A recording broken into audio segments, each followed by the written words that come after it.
ذرا میں بات کر لوں ناصر حسین شاہ صاحب. پہلے تو یہ بتائیے گا شاہ صاحب, کین یو ہیئر می سر؟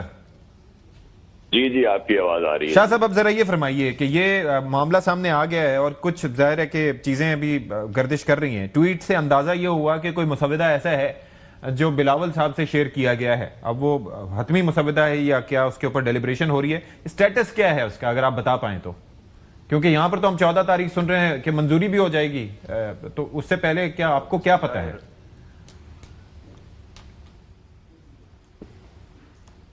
بسم اللہ الرحمن الرحیم. اللہم صلی علی محمد و آل محمد. دیکھیں یہ چیئرمین صاحب کا ٹویٹ تھا اور انہوں نے ہی اس بات کو ظاہر ایک لحاظ سے آشکار کیا کہ یہ ترمیم جو ہیں اس طرح کی آ رہی ہیں. نہیں تو اس سے پہلے تو آپ کے علم میں ہے کہ کہیں سے صرف اسپیکولیشنز ضرور تھیں لیکن کہیں سے اس بات کو مانا نہیں جا رہا تھا. تو ظاہر ہے ان کے ساتھ جب ڈسکشن ہوا ہوگا یا ڈسکس ہوا ہوگا تو اس کے بعد ہی انہوں نے اس کا ٹویٹ کیا اور پھر یہ بات سامنے. اس کے ساتھ ساتھ ہی انہوں نے CEC کو بھی بلا لیا ہے اور پھر وہ گئے ہوئے ہیں قطر کے وزٹ پہ پریزیڈنٹ صاحب کے ساتھ. آج وہ واپس آ رہے ہیں تو پھر ہی کوئی بات چیت ہمیں کل اس پہ بات ہو گیا اس کا علم ہوگا, لیکن اس وقت تک ہمیں کوئی اس طرح کا مسودہ نہیں ہے. بس یہی ہے کہ مختلف چیزیں سامنے آ رہی ہیں کہ جی اس میں یہ بھی ہے, بہت ساری ایسی چیزیں ہیں. تو جب چیزیں سامنے آئیں گی تو پھر ہی اس پر بات کی جا سکتی ہے. ٹھیک ہے, میں ذرا ناصر صاحب سے رائے لے لوں اس پہ. ناصر صاحب, ابھی ظاہر ہے کہ نون لیگ یہ سمجھتی ہے کہ آپ نے ہر حال میں ہمارے ساتھ ہی رہنا ہے, کیونکہ جب وہ بات کرتے ہیں آئینی ترمیم کی یا اس سے متعلق چیزوں کی تو انہیں لگتا یہ ہے کہ وہ باقی لوگوں کا تذکرہ کرتے ہیں, آپ کا نہیں کرتے. لیکن اگر معاملہ NFC سے لے کے باقی چیزوں کا ہوگا, شیئر کم ہونے کا ہوگا یا جیسے کافی چیزیں اور بھی ہیں بسپ یا اس سے متعلق, تو پھر بھی کیا پیپلز پارٹی کی سپورٹ ویسے ہی رہے گی؟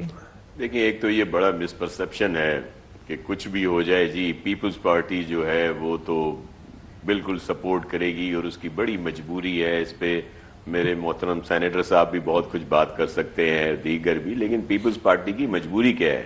پیپلز پارٹی کی مجبوری ہے پاکستان کی عوام اور جمہوریت, جس کی وجہ سے ہمیں کڑوی گولی بھی کھانی پڑتی ہے اور ملک کے بہتری کے لیے ہمیں بہت ساری چیزوں کو جو ہے اس بار بھی کھانی پڑ سکتی ہے, ایک اور کڑوی گولی سپورٹ بھی کرنا پڑتا ہے اور پھر اس کو بہت ساری. دیکھیں میں آپ کو عرض کروں یہ فیصلہ CEC میں ہوگا. اچھا, اور کوئی بھی ایسی چیز جو NFC صوبوں کے خلاف ہو, پاکستان کے خلاف ہو, عوام کی اس میں بہتری میں نہ ہو, اس کو پیپلز پارٹی سپورٹ نہیں کرے گی. آپ کیوں بھول جاتے ہیں کہ 26ویں آئینی ترمیم میں کیا ہوا تھا کہ وہ تو بہت سخت قسم کی شرائط تھیں جو سب بتا رہے ہیں کہ جی وہ مسودہ تو پتہ نہیں کیا کچھ تھا. وہ کیوں کر ممکن ہوا کہ وہ پاس ہوا اور سب لوگ اس پہ متفق ہوئے.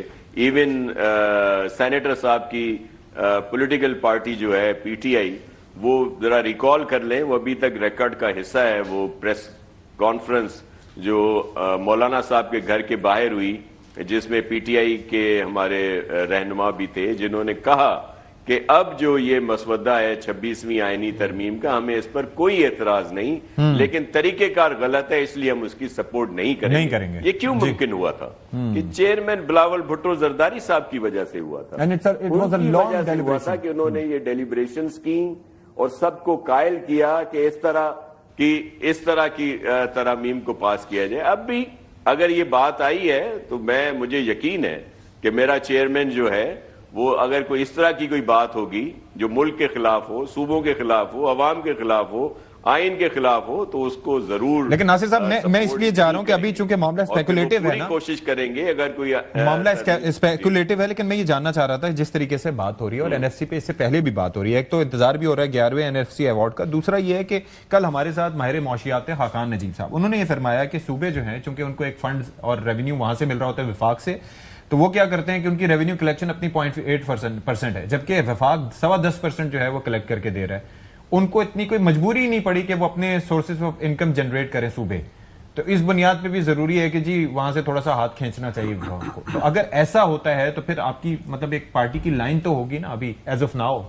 دیکھیں میں تو آپ کو بتا رہا ہوں کہ جب صوبے ریکور کرتے ہیں یا جو